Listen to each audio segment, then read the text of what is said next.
ആരാടാ അത്? മിണ്ടിപ്പോരുത്. ഞാനാണ് ഇടിവെട്ട് പരമു. ഏതവനായാലും വേണ്ടില്ല, ലേറ്റ് ഓഫ് ചെയ്യ്. മനുഷ്യന് കിടന്നുറങ്ങണം. ഇവനാള് കൊള്ളാലോ. ഒരു കള്ളനെ കിടപ്പുമുറിയിൽ നേരിട്ട് കണ്ടിട്ടും ഒരു കൂസലുമില്ലല്ലോ. അങ്ങനെ വിട്ടാ പറ്റില്ല. ഏയ് ഹലോ, എഴുന്നേൽക്കടാ ചക്ക. ഇത് വലിയ ശല്യമായല്ലോ.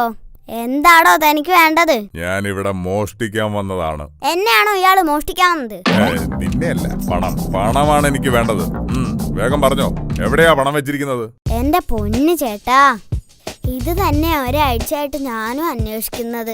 കിട്ടിയിരുന്നെങ്കിൽ വയറ് നിറയെ ഐസ്ക്രീം കഴിക്കായിരുന്നു. ഏതായാലും ഉറക്കം പോയി. കള്ളനിരിക്കൂ. ഇരിക്കാനൊന്നും നേരമില്ല, എനിക്ക് എന്റെ ജോലി നോക്കണം. പിന്നെ വലിയ കളക്ടറല്ലേ കളക്ടർ. ഈരി ചേട്ടാ, അതെ, ആദ്യമായിട്ട് ഒരു കള്ളനെ ഞാൻ നേരിട്ട് കാണുന്നത്. പിന്നെ പരിചയപ്പെടാതെ പോകുന്നത് ശരിയല്ലല്ലോ. ഇരിക്കൂ. ഇരുന്നില്ലെങ്കിൽ ഞാൻ ഇപ്പൊ ഒച്ച വെച്ച ആളെ കൂട്ടും. എന്റെ അച്ഛൻ പോലീസിലാ, അറിയാവോ? അയ്യേ, പോലീസുകാരെ ഇത്രയും പേടിയാണെങ്കിൽ എന്തിനാ ചേട്ടാ ഈ പണിക്ക് ഇറങ്ങിയത്? പേടി കൊണ്ടല്ലടാ, പോലീസ് എന്ന് കേട്ടാ അപ്പൊ ഇരുന്ന് കളയണം, എങ്കിലേ രക്ഷപ്പെടൂ.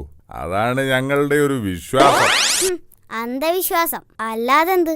ചേട്ടൻ ജനിച്ചപ്പോഴേ കള്ളനായിരുന്നു. എത്ര വർഷമായി ഈ ജോലി തുടങ്ങിയിട്ട്? താൻ എന്നെ ഇന്റർവ്യൂ ചെയ്യാണോ? അയ്യോടാ, ഇന്റർവ്യൂ ചെയ്യാ ഇയാളാരാ? സിനിമാ നടനോ? മര്യാദക്ക് പറഞ്ഞില്ലെങ്കിൽ ഞാൻ ഇപ്പൊ അച്ഛനെ വിളിക്കും. ചേടാ, ഇത് വലിയ ശല്യമായല്ലോ. എടാ, 20 വർഷമായി ഞാൻ ഈ പണി തുടങ്ങിയിട്ട്. ശരി, ഞാൻ പോട്ടെ.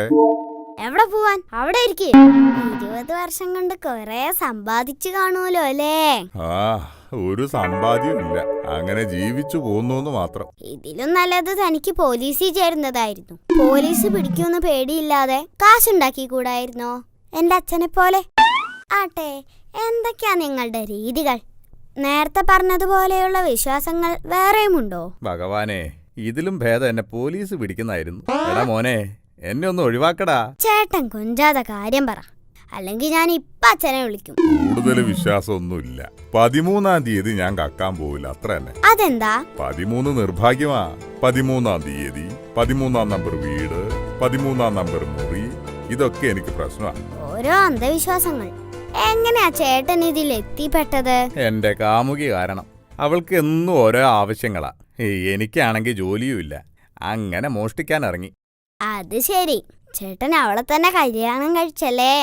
അത് നിനക്കെങ്ങനെ മനസ്സിലായി? അതുകൊണ്ടല്ലേ ചേട്ടൻ ഇപ്പോഴും ഈ പണി ചെയ്യുന്നത്? അല്ല, ഇത്രയും വലിയ ഫ്ലാറ്റിൽ ഏറ്റവും മുകളിലത്തെ നിലയിൽ ചേട്ടൻ എങ്ങനെ എത്തി? മോനെ, വർഷം 20 കഴിഞ്ഞു ഈ പണി തുടങ്ങിയിട്ട്. ഇതിലും വലിയ ഫ്ലാറ്റിൽ കയറിയിട്ടുണ്ട്, ഇറങ്ങി പോയിട്ടുമുണ്ട്. ചേട്ടനെ ഈ ജോലിക്കിടയിൽ എപ്പോഴെങ്കിലും അബദ്ധം പറ്റിയിട്ടുണ്ടോ? ഒരേ ഒരു തവണ, ഇന്ന് മാത്രം. ഒന്നല്ല, 2 അബദ്ധം. ഒന്നാമത് ഞാൻ ഇവിടെ വരാൻ പാടില്ലായിരുന്നു. രണ്ടാമത്തത് നിന്നെ വിളിച്ചുണർത്താൻ തീരെ പാടില്ലായിരുന്നു. നല്ല തമാശക്കാരനാണല്ലോ കള്ളൻ. വേറെ ഏതെങ്കിലും ഒരു തമാശ പറയൂ. അതൊക്കെ നമുക്ക് പിന്നീട് പറയാം. ഇപ്പൊ ഞാൻ പോട്ടെ. പിന്നീട് പറയാന്നോ? അപ്പൊ താൻ ഇവിടെ കയറുന്നത് സ്ഥിരാക്കാനുള്ള പരിപാടിയാ? ആരാ അവിടെ സംസാരിക്കുന്നത്? അയ്യോ അച്ഛൻ, തന്റെ കാര്യം പോക്ക. ദൈവമേ, അതുവഴിയാ അച്ഛൻ വരിക. അത് കുളിമുറിയാ. ഇനി ഒന്നും നോക്കണ്ട, ആ ജാലകത്തിലൂടെ ചാടിക്കോ. അയ്യോ, ഇത് 13-ാമത്തെ നിലയല്ലേടാ? അന്ധവിശ്വാസത്തിനൊന്നും ഇപ്പൊ സ്ഥാനമില്ല. രക്ഷപ്പെടണ